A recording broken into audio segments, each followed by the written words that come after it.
स्वागत है दोस्तों। और एक रेलवे रिलेटेड नई एक जानकारी के साथ। कुछ दिन पहले मैं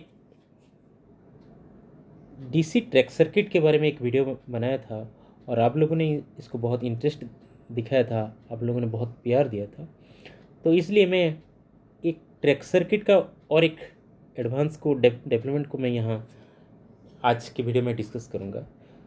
जैसे कि आप थंबनेल में देखे होंगे कि एसी ट्रैक सर्किट और डीसी ट्रैक सर्किट क्या है, आज इसको बारीकी से समझने के लिए कोशिश करेंगे।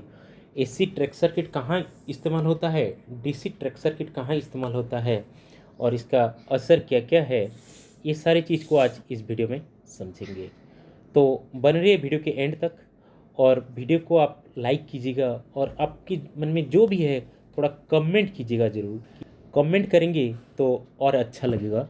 और चैनल में आप नए हैं तो चैनल को सब्सक्राइब कीजिएगा। तो देखते हैं एसी ट्रैक सर्किट क्या है और डीसी ट्रैक सर्किट क्या है। यहाँ पहले समझते हैं कि एसी ट्रैक सर्किट जो होता है, सॉरी डीसी ट्रैक सर्किट जो होता है, ये एक प्लेन सर्किट होता है। यहाँ मान लीजिए एक सर्किट को मैं समझा देता हूँ कि ये एक ट्रैक है। ये ट्रैक में यहाँ एक ग्लूड लगा हुआ है, यहाँ एक ग्लूड लगा हुआ है, यहाँ एक ग्लूड, यहाँ एक ग्लूड। तो ये इतने सारे ब्लॉक ये बिल्कुल इधर से बिल्कुल डिस्कनेक्टेड है। यानी कि एक ब्लॉक सेक्शन बनाते हैं और एक ट्रैक सर्किट बना के हमारा ये सिग्नलिंग का काम करते हैं।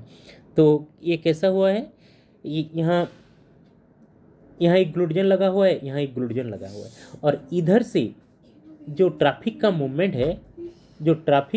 है इधर से है।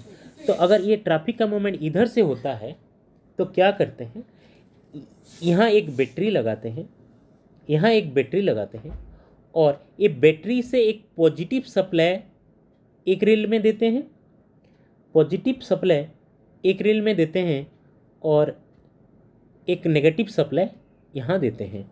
और ये क्या होता है, इसका दूसरे छोर में, यानी कि ये ब्लॉक सेक्शन का दूसरे छोर में, ये 300 मीटर हो सकता है, 500 मीटर हो सकता है, मैक्सिमम 1000 मीटर तक भी हो सकता है ये ट्रैक सर्किट।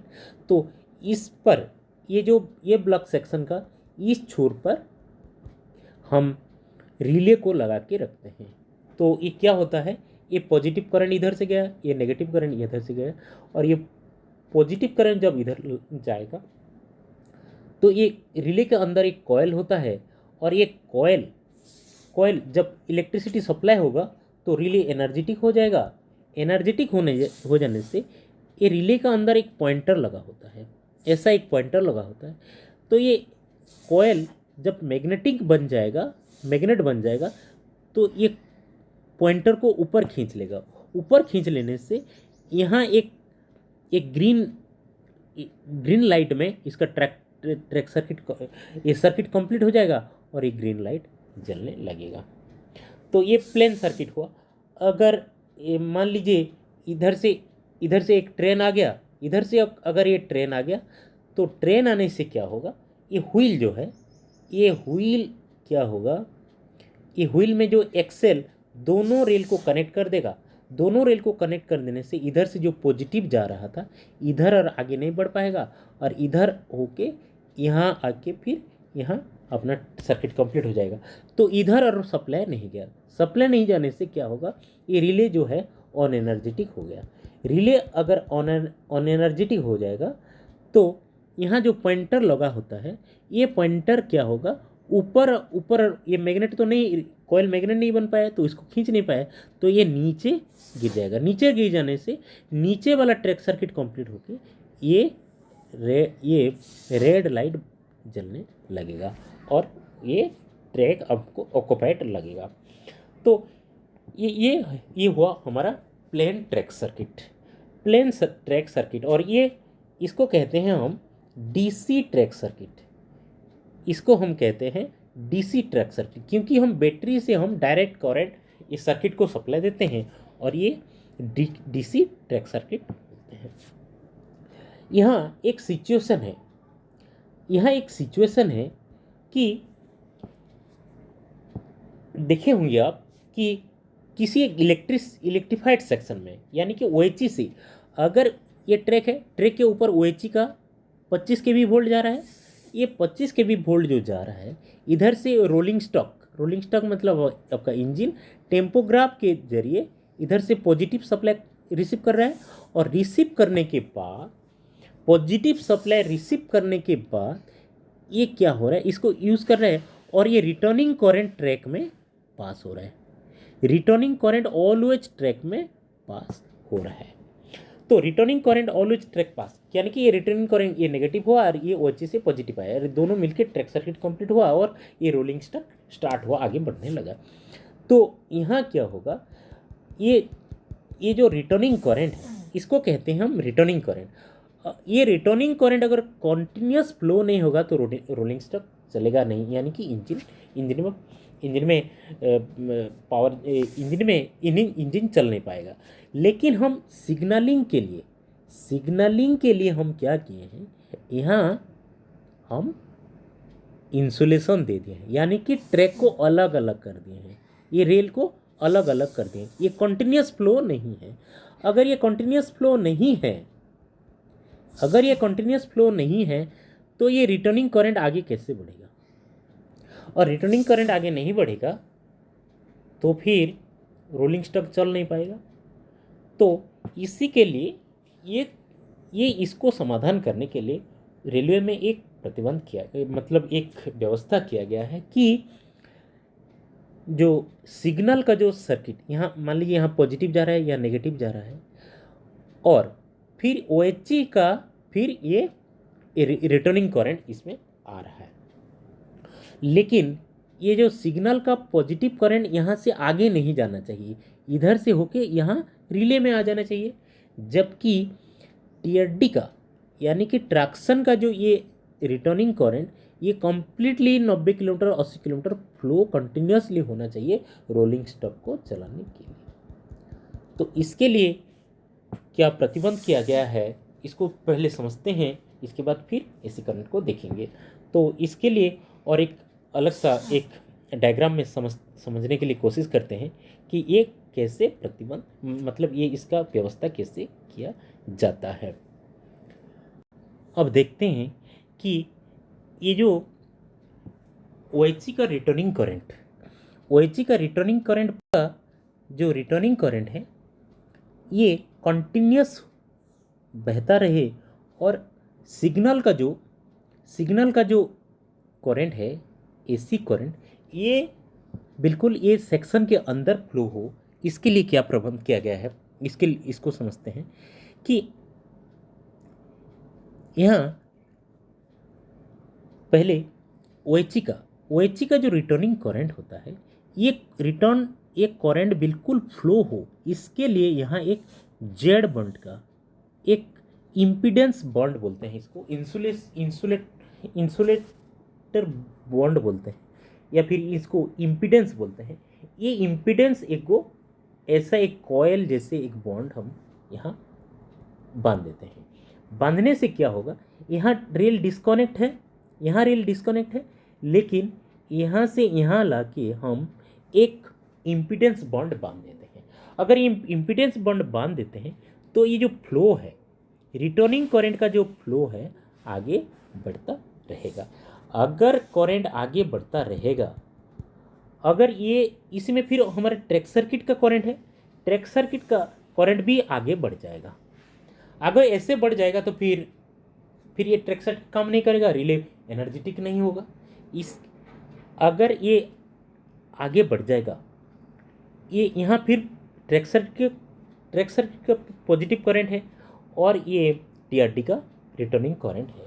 ये दोनों अगर ये इम्पीडेंस बॉन्ड में आगे बढ़ जाएगा तो फिर हमारा ट्रैक सर्किट बिल्कुल काम नहीं कर पाएगा, और ये जो पॉजिटिव करंट आगे बढ़ जाएगा, आगे बढ़ जाने से बहुत दूर चले जाने से ये रेजिस्टेंस बहुत ज़्यादा हो जाएगा और फिर ट्रैक सर्किट काम करना बंद कर देगा। तो इसको समाधान करने के लिए एक व्यवस्था किया गया है रेलवे में। ये क्या है कि जैसे आप जानते हैं resistance XL equal to 2 pi F L, XL is equal to 2 pi F L. ये फॉर्मूला से हम ये तो सिद्ध कर पाएंगे, अगर हम फ्रीक्वेंसी को हम बढ़ा देंगे तो एक्सएल बढ़ जाएगा, यानी कि फ्रीक्वेंसी को हम बढ़ा देंगे तो रेजिस्टेंस बढ़ जाएगा। तो यही फार्मूला को यहाँ कैसे इस्तेमाल किया जाता है देखते हैं कि यहाँ जैसे कि मैंने कहा XL is equal to 2 pi F L, 2 pi F L. तो अगर फ्रीक्वेंसी को हम बढ़ा देंगे तो एक्सएल बढ़ जाएगा, यानी कि रेजिस्टेंस बढ़ जाएगा। तो ये क्या है, ये इम्पीडेंस रेजिस्टेंस बॉन्ड क्या है, देखिए यहाँ जो हमारा एसी सप्लाई यहाँ देते हैं, एसी सप्लाई हम यहाँ जो देते हैं, ये क्या होगा, एसी सप्लाई का जो फ्रीक्वेंसी को हम कम से कम 83 तक बढ़ा देंगे। फ्रीक्वेंसी को हम जब बढ़ा देंगे यानी कि एफ का वैल्यू यहाँ ज़्यादा पुटअप कर देंगे तो एक्सएल बढ़ जाएगा, एक्सएल बढ़ जाएगा, ये मल्टीप्लाइड वाला फिगर है। तो एक्सएल बढ़ जाएगा, एक्सएल बढ़ जाने से रेजिस्टेंस बढ़ जाएगा, और यहाँ जो करंट हम फ्लो दे रहे हैं ये और आगे नहीं बढ़ पाएगा, ये इम्पीडेंस के थ्रू आगे और नहीं बढ़ पाएगा। आगे अगर नहीं बढ़ पाएगा, लेकिन यहाँ क्या होगा, हमारा जो OHE का जो रिटर्निंग करंट है, OHE का जो रिटर्निंग करंट है ये 25 kV है, ये 25 kV है। तो ये 25 kV का जो फ्रीक्वेंसी होता है ये 50 होता है।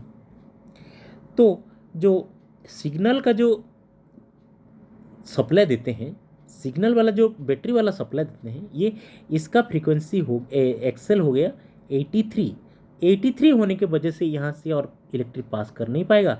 लेकिन केवी का 25 केवी OHE का जो फ्रीक्वेंसी है इसको 50 के अंदर रहता है, तो ये ईजिली आगे बढ़ जाएगा।